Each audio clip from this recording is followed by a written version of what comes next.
2 miles. Thank you. I'm just recovering from that. It's a lot of miles. That body is not sore anymore. You needed a fit that. You have a fit that? No, Oh, that's what you need. Awesome. need a horse. Yeah. Got it, okay. Well, here's what we're gonna do. We'll start with questions, but before that, I'm gonna have you state your name and address, and we're all gonna go around with questions, and then, we'll follow up with anything from there. But first of all, just for the record, state your name and address. Royal Mail, 544 Highland Avenue. Athens on Board of Elections. Thank you. Okay. No, you're up. Hey, Mr. Mayo, our biggest problem coming the first of the year is how would you help us balance the budget? Get state aid, our services, pay concessions from the unions, or any type of help to balance the budget? Well, did I know there's a line item budget or a zero-based budget, basically how you're going to figure out how a budget works? Are you going to go back in at the end of the year, or are you going to itemize it as you go along? Now, but I think we need additional services. Like, for instance, there's a basketball tournament called the Gus Macker Tournament. There's 75 cities and about 1.7 million people a year, which is about 22,000 people per weekend. The NAACP, the organization which I represent in the state of Ohio, can come up with the funding and the support to fix up the old tennis courts and make state-of-the-art basketball courts, and we can have those tournaments there. Another thing I would like to see, I'd like to see a grocery store downtown. When I was growing up, we had 4 grocery stores downtown.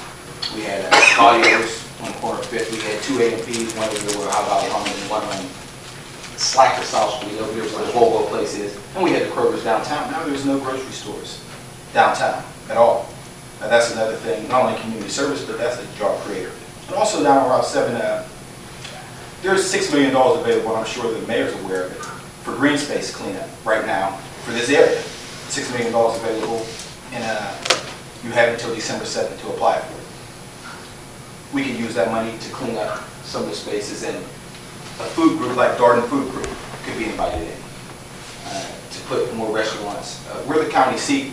We have all these Marcellus Shell people here, and if they want to go out to eat, we have a couple restaurants, but most of the people are running the Robinson, you're running in St. Clairsville. The Highlands is growing, St. Clairsville is growing. We're the county seat, and we have the Ithaca and the Marcellus Shell right here in our backyards. And we're not experiencing the growth that some of the other places around us are. So I would look to develop more things and produce more resources within our state. Not only that, we don't have any big push for the Marcellus Shell to hire within our city. The NAACP for years did job fairs. We could do a job fair with the Marcellus Shell and get commitments from them. Say, hey, we'd like you to hire 100 people from our city a quarter. So we can get people making real money. Those are the same jobs and the same kind of pays that the steel mills always have. But that's the new steel mill. So when people say there's no jobs, there's plenty of jobs. We're just not getting them here in Steubenville. So if we did a job fair, and again, the NAACP could do it like the Martin Luther King Center. I can have every one of those companies come here and give us commitments to hire our citizens. And I think that's something that would generate more revenue to the city of Steubenville. Thank you. Could you describe your background, including your education and work experience, and explain why you believe it would help you become an effective councilman? Well, what did you say, my background? Background, including your education and work I experience. was educated at Steubenville High School first, went to Cleveland State, and then West Liberty State College. I was a baseball player in college. And worked when I left there. I worked for Rent-A-Center until 1996. Then I worked in the music industry for about 4 or 5 years after that as a promoter. And since then, since the early 2000s, I've been working for the NAACP doing contract work, doing voter empowerment, organization of branches, and organization of conferences within the NAACP since then. Well, the reason why, because I have not only the experience with organizing, but also I have the political connections to actually bring things into our community. When election time comes, I've met with people running for president and actually talk with them about what the NAACP need. I meet with the governors of various states about what's going on. So, like a lot of people don't realize what Senate district we're in, what congressional district we're in, who's our representative, who are these people, what do they do, where are they at? But I just recently traveled to Columbus last Tuesday, the reason why I was at the council meeting, because one of the things I always thought, why should Big Red have the best team in the area and get one home playoff game? So I called the guy, Bo Rugg, went up to see him and said, listen, we need to change this. If we're the top team, just like the NFL, just like West Virginia, we should play 3 or 4 playoff games here, and that would stimulate our economy. Why should we travel to Youngstown to play a Youngstown team in the playoff in a neutral site? Why should we go up to New Philadelphia to play a team, or go down to Byesville to play a team? Why shouldn't we have 3 or 4 games here? That would stimulate our economy. Instead of taking more people on the road to Youngstown than people from Youngstown here to watch the game. So that's where I was at last week when I missed the council meeting.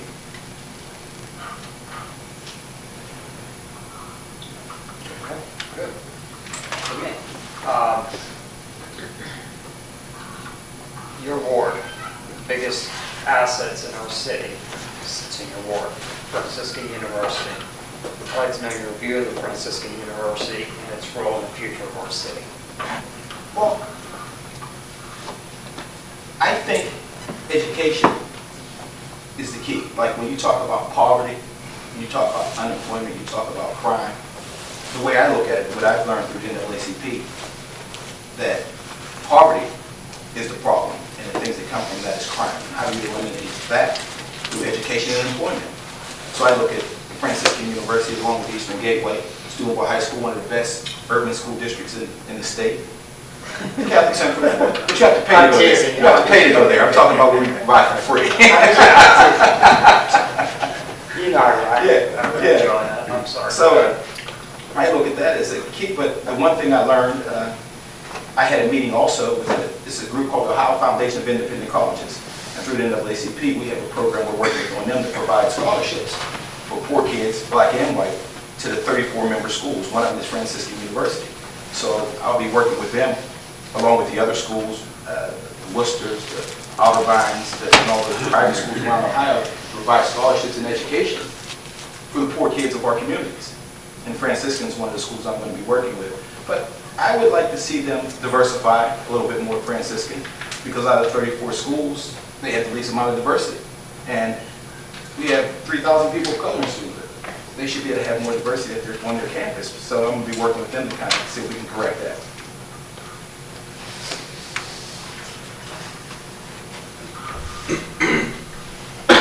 Excuse me, Will. What do you perceive as the 3 important concerns of the city? Of course, employment. Everything starts with employment. Like I said, when people say crime, I say crime is a byproduct of poverty. You know, when people, the reason why you have fewer break-ins in wealthier communities is because people there don't need anything. You know, you need something, you pay for it. So, education. I think education is always big, because when you educate the people, they become more prepared to work and contribute to society. And I would like to see some improvement to our parks and our recreation. I remember saying and hearing, I don't know how true it was, that we were going to make cuts in recreation, but when people look to move to a city, they want to know what the schools are like for their kids and what the recreation is going to be for their kids.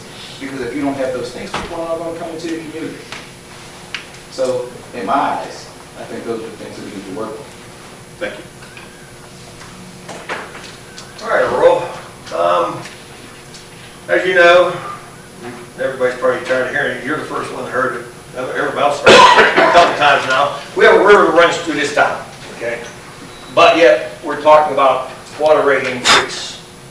As you know, the EPA is always dictating what we do around here. What do you think of a water rate increase, or do you think there might be another way we could avoid a water rate increase? Well, I did some research on it, and there is actually 2 different organizations in the state of Ohio that actually provide assistance for people for water. And if a person can't afford, see, water isn't like, I had a meeting with a guy whose water was gonna be cut off. Water isn't like gas. The guy said, well, what about when the prices rise for gas? What do you do about that? He said, I don't know, a car haven't had one in over 20 years.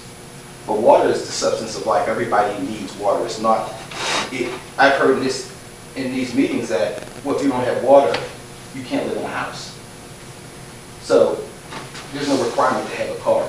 So I think through the agencies, through the state and federal government, they can provide grants for people who can't afford water bills and the nonprofit organizations. I just don't think that people could really sustain higher water bills, those on fixed incomes. And there's a lot, if you look at the public housing in the lower income area, it's mainly the Fourth Ward. The Fourth Ward has the North End projects. The Fourth End has Market Square. They have the Gaylord Tower. They have the Kennedy Building. They have the one, I can't think of the name, down on 7th Street. They have, down on 7th Street. All the low-income housing areas, you've got a few more, but I would say 85 to 90% of the low-income housing, government housing, is in the Fourth Ward. So those are poor people. If they weren't, they wouldn't be living there. So I think when we come up with legislation, they have to be considered as well. Every time we bring this up, I can see the retirees, low income, you gotta really see. Because if you get $700 a month, for instance, I'll just use that for instance, you get $700 a month. Well, your gas bill is 10%. You pay 70 for that. Your electric bill is 10%. You pay 70 for that. Water is whatever it is. There's no formula, and I can't remember exactly what it was, but I can remember a few years ago when I was younger, water bill came out every couple of months for $60, $70, and all of a sudden people started getting water bills $150 and $200 for 1 month. It's like some people just couldn't afford water. You couldn't afford it. So I think through the grants, through the federal and state government and the programs that they have, but people need to have water. So I don't think. It's like you said, it's part of life. Yes. It's something we all need to function to maintain, to sustain life. I agree. Thank you.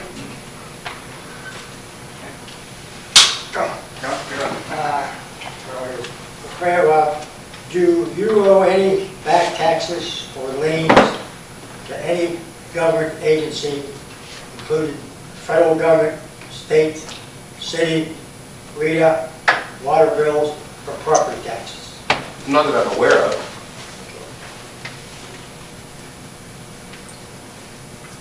No. The answer is no. Yeah, not that I'm aware of. Why do you want to be on city council? Well, I look at position on council as to serve. I think a lot of things in the Fourth Ward that I would like to see changed. I'd like to see a senior citizen center. I'd like to see a grocery store. I'd like to see, like right now, years ago there was a train station. We don't even have a Greyhound bus. Like those are things that poor people utilize. I'd like to see the North End Park fixed up. I'd like to see flats repaired. I'd like to see more things to Martin Luther King Center, like the weight room. I had a proposal for the rec board about getting a $75,000 grant to improve the exercise room. That was turned down. Like those are the kind of things that I think are important to the people of the Fourth Ward, because those are the things that they need. But that's why I would like to see the goods and services also come down to the Fourth Ward. Economic development. This is a question dealing with that. Well, your background, any specific experience you have, and your views and ideas on how to improve the economic development in our city.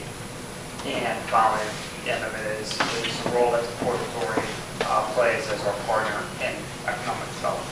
Well, I said that from the very beginning when I first said, like the Darden Food Group, they have a group of restaurants developed down by the waterfront, down where Willing Pit used to be. There's space there, and there's green space money available to get that cleaned up. You invite a group like that in, that would create.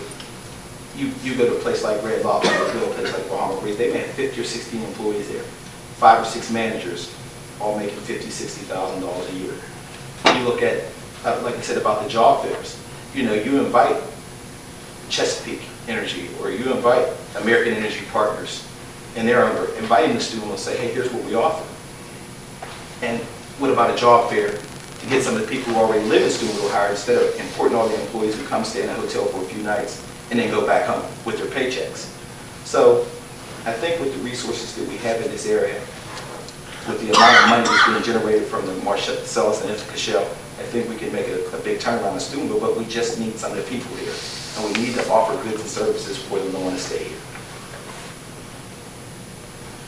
Talk about the Port Authority a little bit. Are you familiar with the Port Authority? Yes, and again, the Port Authority has to do with transportation. We have, like right now, Greyhound bus, for instance. We used to have a Greyhound bus station that used to come in, but they have something called Greyhound Connects. And that's for smaller communities that may not have the actual bus that comes in. But a Greyhound Connect bus, it may be a 15-passenger van or a small bus like what we have, and they pick you up, and we could have one going, and it's federally subsidized. You could have one going to Wheeling, which could get you to Columbus, and then one going to Pittsburgh, which could branch out in other directions. But it's like, for instance, a Franciscan kid. If you want to go home for the weekend, and you live in New York, you're going to have to pay somebody $25 or $30 just to get you to Pittsburgh, and then to pick you up and bring you back. When you used to be able to go down and jump on a bus and ride. Only that, train. We used to have a train station. Train is a viable, we had $400 million by the federal government given to the state of Ohio, but when cases got in, he gave it back. They wanted to put train routes for high-speed trains that would connect the major cities, go from Cleveland to Columbus, Columbus to Cincinnati, and then eventually they were going to have more connectors in that, but he gave $400 million back. A couple of states jumped at it because they wanted that money, because that's going to build your infrastructure. And once you build your infrastructure, a lot of people think the reason why there's more development and growth going on in Washington, Pennsylvania, and going on down to St. Clairsville is because of Route 70. We don't have that big highway coming through. And it's not as easy for trucks and industry to get in and out, people to get in and out. So when you don't have that, you don't have that infrastructure in place, it's hard to get people in here because it's so tight getting in and out of here.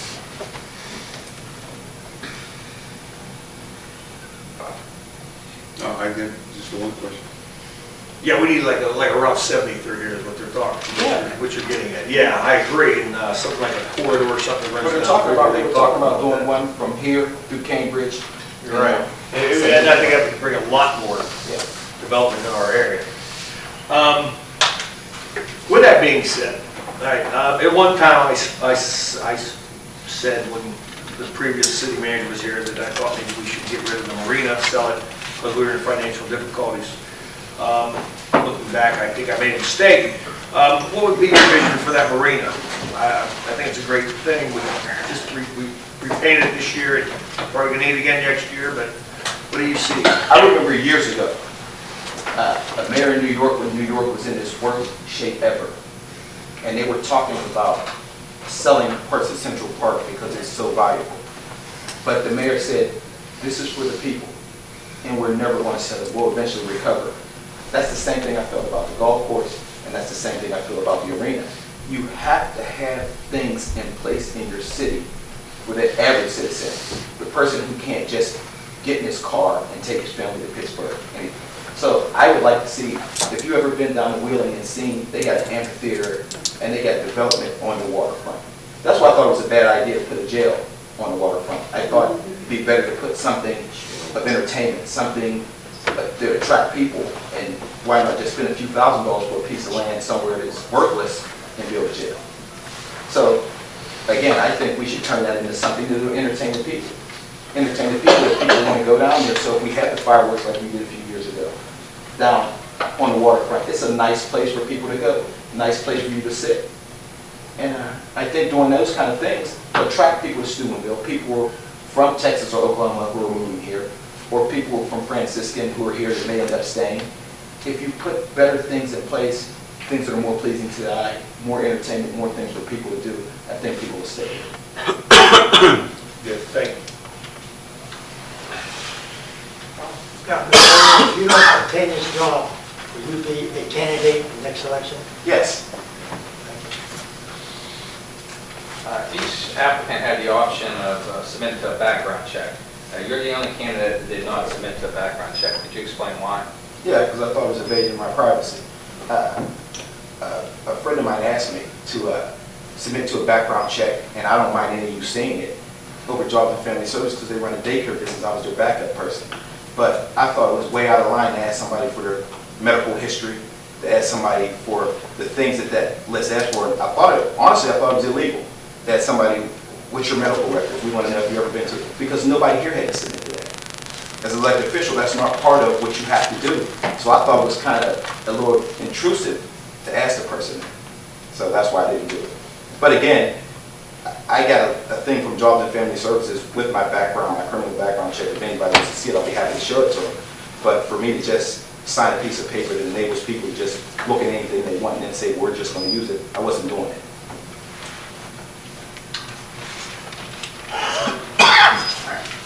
I'm done. Okay. All right, last two questions I have. Social media, access to everyone. Sometimes things get posted on social media, people get grumbled about the city, and they post things on social media. We understand that we have targets on our backs as elected councilmen. We have to answer to our citizens. I'd like to know your role with social media, or your view on social media, its role in your governance, in the way of like, would you post things if you're upset with the city, and how things are going? Well, I heard this from a long-time professional football coach, Herm Edwards. Don't press send. So every time something's on your head, it's on the tip of your tongue, because once you put it out on social media, you can't get it back. You can't get it back. You can, if you're saying something, once you put it out there, you can't get it back. And honestly, I love my city. I'd like to see my city improve. And I think some of that bickering and infighting needs to be kept in here. And then we come out and we do what we can to fix the city. We may not agree on every issue, but I think everybody here can agree that we all want what's best for the city. So, I've never been, you can check I have Facebook, you check my Facebook, you never see any rants. I don't do that. I'm in a position in NAACP, and I have a target on my back, and I get blasted all the time about everything. But I never strike back, and I never do the social media rants. Follow up on that. Lastly, city, county, working together on issues and stuff. In the past, we've done some good things together. At times, I've mentioned before that egos have gotten in the way of progress. What are your views with the cooperation between city and county, and how can you enhance that going forward? Well, I honestly think, I don't understand when the city and the county don't get along, because the county serves everybody in the city. Now, the city doesn't serve everybody in the county, so the county is sort of like the big brother. So I honestly think we should be working together more closely on things, because we're the county seat. We're 30%, 33% of the population of the county. So, and it's the county seat. I just think we should be able to get along a little bit. I think we should be able to get some things done. We should get some things solved. We should have more collaborations to make things better for everybody in the county, because if Steubenville grows, then the rest of the county will benefit from it. Attorney, any other follow-ups? I am, before we're gonna, I just want to say, well, I can't vote for you, because if you come on looking like that, you're going to take my title. You're leaving. I was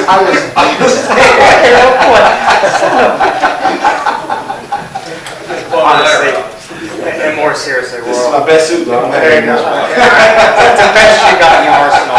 Glad to know that. Honestly, on a more serious note, anything for us, any kind of comments, questions, anything else you'd like to add to your candidacy? Oh, yeah. I've lived in the fourth ward my entire life. I know all the people. I know all the streets. I visit the people in the projects. I visit the people in the high rises. I donate to them. I'm a part of the fabric of what the fourth ward is. I played in flats at the Martin Luther King Center and at North End Park. Those are the things that are in my blood. I talked to Richie Blackburn, who's over Steubenville Little League. I said, Richie, we got the field fixed. What do we have to do at the Little League games down there? I talked to the Tigers, say, hey, why don't we practice at the flats? Like these, I'm trying to bring things to the area where I'm at. Like I said, when I grew up, We have 4 grocery stores downtown. We have none. We don't have a grocery store. I see people all the time getting on the bus with bags of groceries. When before Kroger's and then Save-A-Lot was right downtown. A&P was right downtown. The other A&P right downtown. Gaudio's right downtown. We need those kind of things, not only to provide service, but that's a draw creator. You know, there's chains of restaurants that can come in and say, okay, I'll put that in. It's so many things that can make our area better if we just came together and did some things together. So like I said, I'm a lifelong resident of the 4th Ward. I love my city, I love my ward. I love the people there, and I know every single one of them, every one of them knows me. I met some of the people that were running. I've known Scott, I just met the other 2, but I am the 4th Ward student. I've been here my entire life, and know everybody in it. Again, like Mr. DiLoretto asked me, yes, I am going to run, whether I'm selected here today or not, or next week or not. So I would just like to start now, get some things going, and I can say there will be some big changes in the 4th Ward if I'm given this opportunity to serve.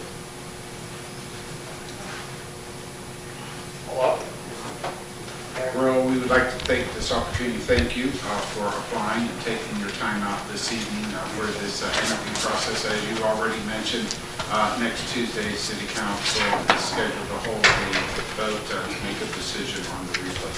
Thank you. Thank you. We have one. Thank you. John, you're up. How, our biggest problem this coming year is the budget, so in short essence, how would you balance the budget? Or what are your ideas on budgets?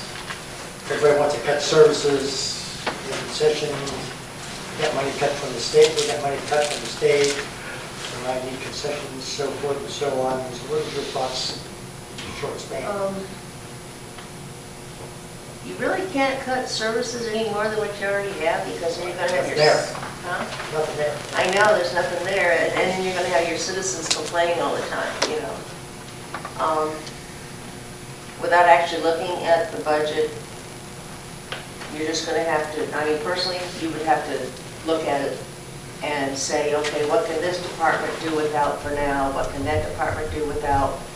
Can maybe services be combined? Maybe one department can take over what another department used to do. I mean, you're just going to have to look at the whole picture and get a general idea of what's good for the city. Thank you. Could you describe your background, including your education and work experience, and explain why you believe it would help you become an effective council person? Education and background. My parents started us kids working when I was about 9 years old at the produce market. So I know a lot about hard work, good strong work ethic. I've been working all my life up until I got hurt at work. I became disabled through a work injury, but it seems like I'm busier now than I ever was when I had 2 and 3 jobs. Educational background, I actually went to 2 high schools. One in Sandusky, Ohio, actually Huron, and then one in Tampa, Florida. I've gone to Bowling Green State University, got an associate's in liberal arts. I've gone to Everest University. I have a bachelor's in Homeland Security and a master's in criminal justice. How that could probably help me as far as being on the council, there's 4th Ward. I'm not saying it's just 4th Ward, but citywide, we have a lot of issues. There's a lot of drugs, there's a lot of prostitution. I hear it being brought up at the council meetings all the time. I hear it in general conversation. You got to deal with the root of the problem first before you can do anything, and that is to get people educated about the problem and then find solutions to deal with it. You pick these girls up, you throw them in jail, they're out in 20 minutes. Same with a drug dealer. And you got to go to the root of the problem. just seems like the North End's got it real bad right now with the drugs and prostitution. So we really need to look at not just the council, and not just the city, but maybe get some agencies, some state, some federal input to see what we can do to make this community safer and cleaner.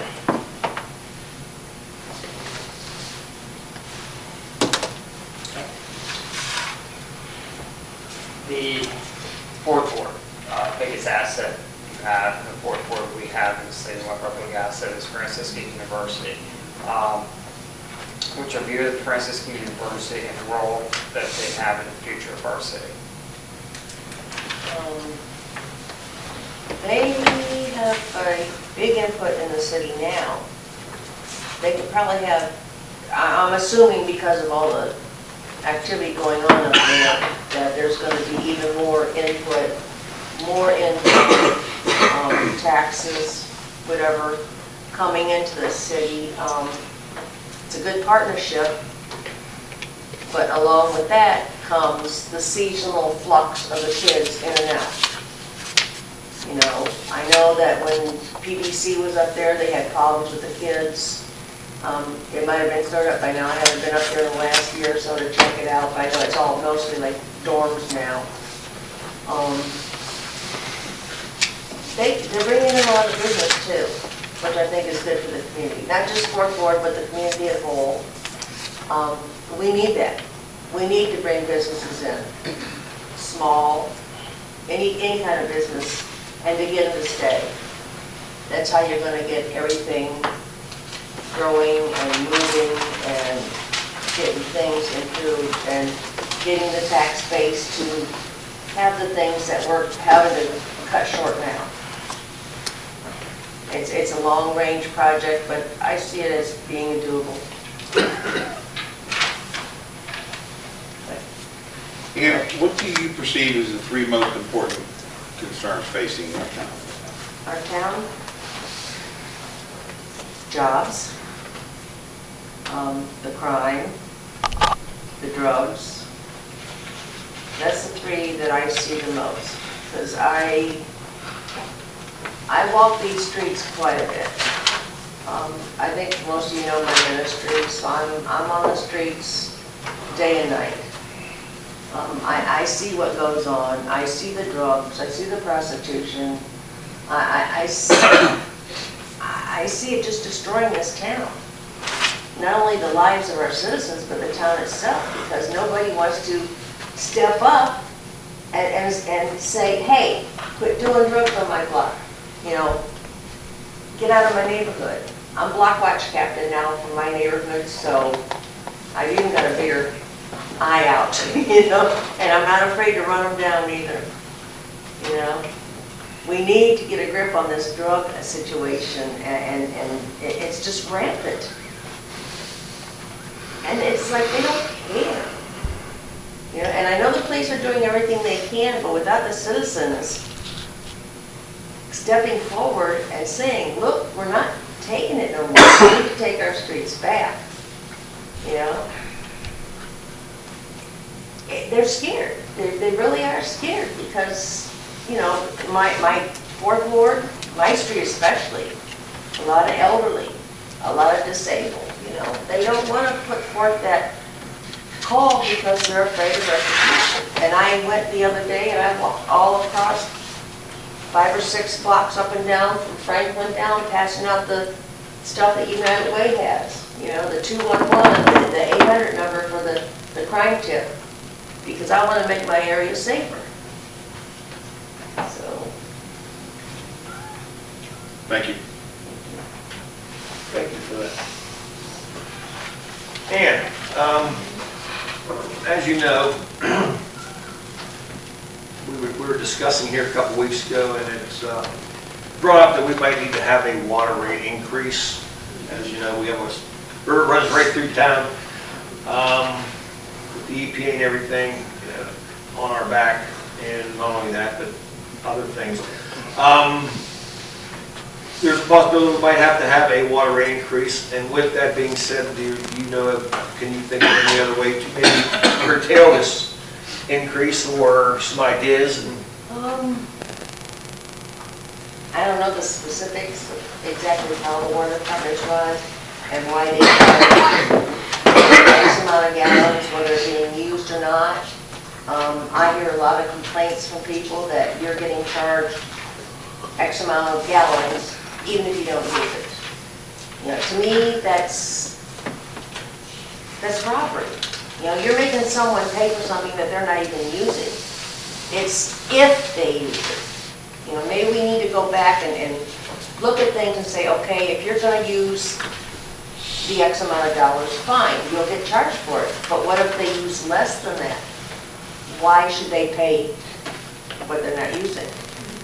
Another thing that I don't know the specifics of anything yet, you know, but maybe outsource. You know, sell our water to other townships, whatever. I know we do it, but I'm not sure exactly where.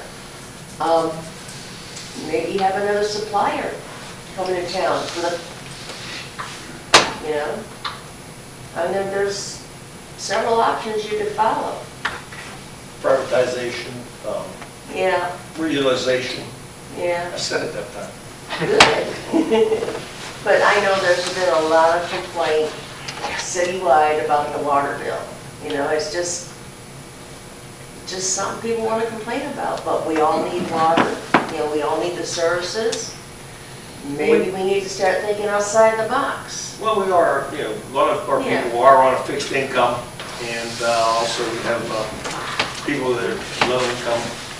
So, you know, it breaks my heart that, you know, you think about it. I just thought maybe I'd get some ideas out of 4 candidates today, maybe a brainstorm, and so we don't have to be the bad guy. I mean, But, I get calls all the time about, why is my water bill so high? I live alone, I don't use it, you know? My mother-in-law calls me every week. She lives behind me, rents off of me, so I hear it all the time, so. Yeah. But I agree with you. Thank you, Ann, for that. Thank you.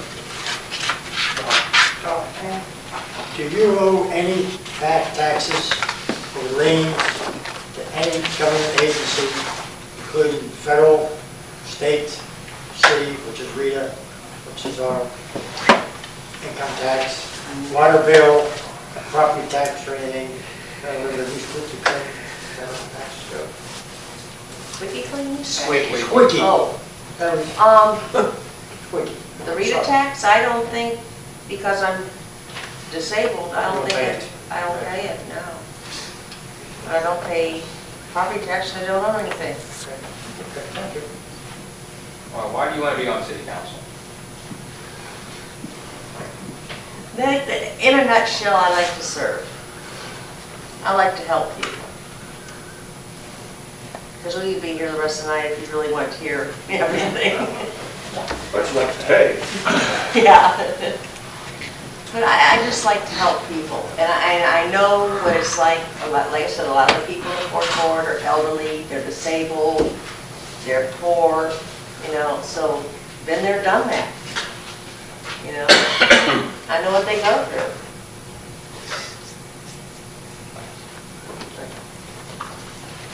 And economic development, going back to it, in your background, what experience do you have with economic development, if any? And economic development is very vital to the growth of the city. What ideas do you have with economic development? And finish up with the Port Authority, in the role of Port Authority as our partner has. It boils down to jobs. You gotta make it economically feasible. And I'm not talking about tax breaks and tax write-offs and all this other stuff for big corporations. You know, sure we want, you know, another Walmart supercenter, or we want the oil companies in here, but we gotta think little too. In just the last 3 to 5 years, there's been so many businesses open up downtown and close. You know? I mean, just from Washington to Market, it's like They're there, they're doing good, then all of a sudden you go to have lunch and they're gone. So we need to find a way to get that economic stability to these small businesses so they'll stay in our neighborhood, they'll stay downtown and help revitalize everything, help the tax base and all that other stuff that comes along with, you know, the small business. That's where it's at, the small business, I think. You know? You're familiar with the Port Authority? How about, how would you help with our partnership with them? We need to develop the river. You know, because when I hear Port Authority, I am thinking that there is something along a river that is a development.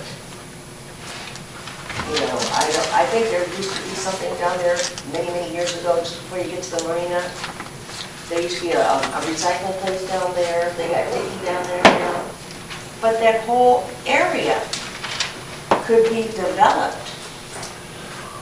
I mean, not only businesses, you got the oil companies coming in, they need transportation for pipes, equipment, barges up and down the river. I don't think in the years I've lived here, I've ever seen a barge stop down here that I can remember. You know, we need to open up that area. That's a gold mine. It really is a gold mine. Get steamboats in here, paddle boats, tourist attractions, you know. I lived in Parkersburg, and that was the biggest thing, to go down and watch the paddle boats come in every day. And they bring the tourists in, they go down there to the little motel and the restaurants and stuff. And they had a little area, maybe a little bit bigger than our downtown. But they come in off the river boats and they walk the downtown, and they had, just like Pittsburgh, you've all been in Pittsburgh. How they had the little flower carriers on the corners and stuff like that. We could do this. We could do this here. You know, we're a gateway to Pittsburgh, Youngstown, Wheeling, Columbus. Take advantage of it. You know, start little and think big.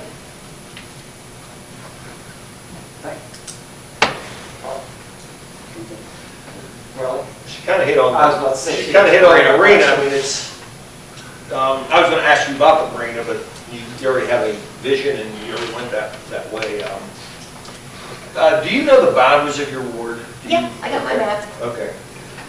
And I was 4-1 talking, and 4-2. I went on today, and I also was telling Bob here just a little bit ago, there's 1,783 registered voters in your ward, and us five got to make a decision for that ward, and that's, I really hope we make the right decision with that being said. And I don't want to let the 1,783 people down, but that's what our charter, that's what our charter dictates what we do, so. But thank you, Ann, for that. Is that private citizens? That's all registered voters within your ward, 1,783. I went over that check It's today. probably about 2,800, somewhere around there. Total people in that ward, Yeah. I think it's close to 38. You might be right, 38. I think About 30. his and I, Bob's and I, we have like, he has 44, I got 43 in it. Well, that's a lot of pounds. It's a lot of people. You got a lot of area too. You got a lot of area. Yeah. You got the whole riverfront, Mm-hmm. from Market Street All the way going north. north, so. Like I said, that whole area could be developed into something really, really nice. Okay, Mr. De Loretta. Willie, does that include the college student too?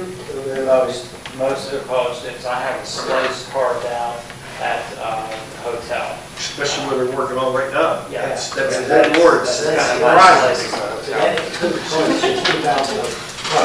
That'll be yours, Robert. That belongs to third ward. If you are not successful in obtaining a job, will you be a candidate in the next election 2 years down the road? Sure. Thank you. Yeah, okay, I'm going to follow up with just the final two I asked the previous three. You're on social media? Okay, and, all right, you know, there's been some issues and stuff, some, a lot of times, you know, sitting on this side, we have marks on our back, okay? And we have to have broad shoulders, we understand that.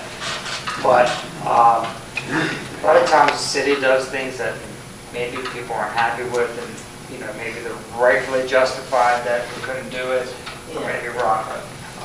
But airing grievances on social media as a council member, I think is not appropriate. Oh, no. So I'd like to know your views on social media and how you handle that with issues like that in your governance.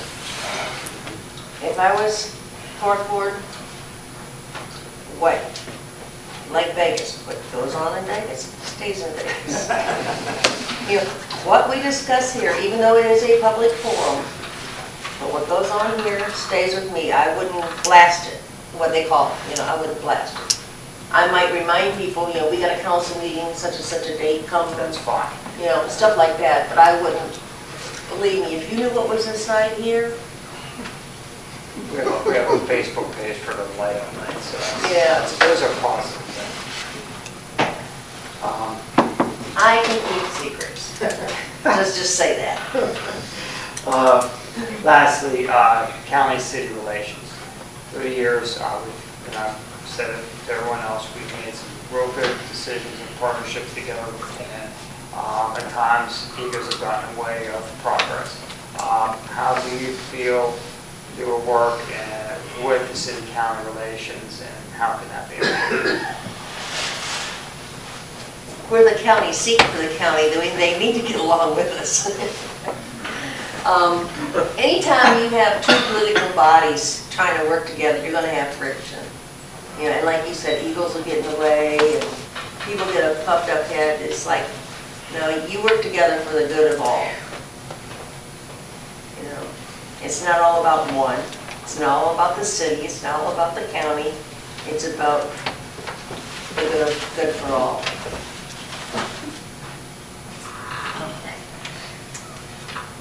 Council? I'm just making sure I'm going to follow up. All right, lastly, ma'am, the floor is yours. Any questions, comments? Well, I got all kinds of suggestions, but I'll just wait for that. But my main thing is, I mean, I've lived in this area for 5 years. I've walked the streets. Of course, I'm doing it now because my car's broke down.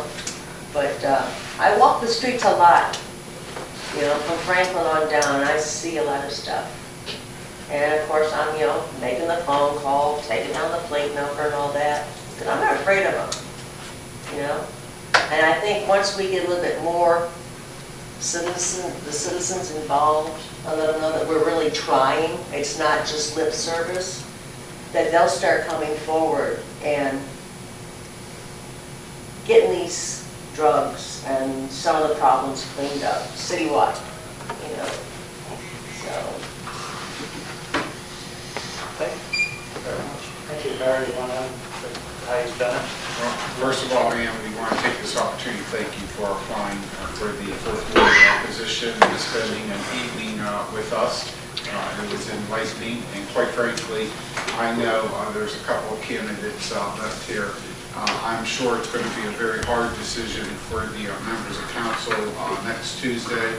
Hopefully between now and Tuesday, you'll reflect on what the candidates had to offer us this evening, or better yet, what they had to offer our citizens of the city. And we look forward to that decision being made next Tuesday evening. But thank you, and thank you, and thank you, Earl, for attending. Thank you for the opportunity. If there's nothing further, Before we go, you can go ahead and sit in the back. Is there anything from members of council before we adjourn this meeting? we will need a motion in a second. All right, well, then I move that we adjourn the meeting. See?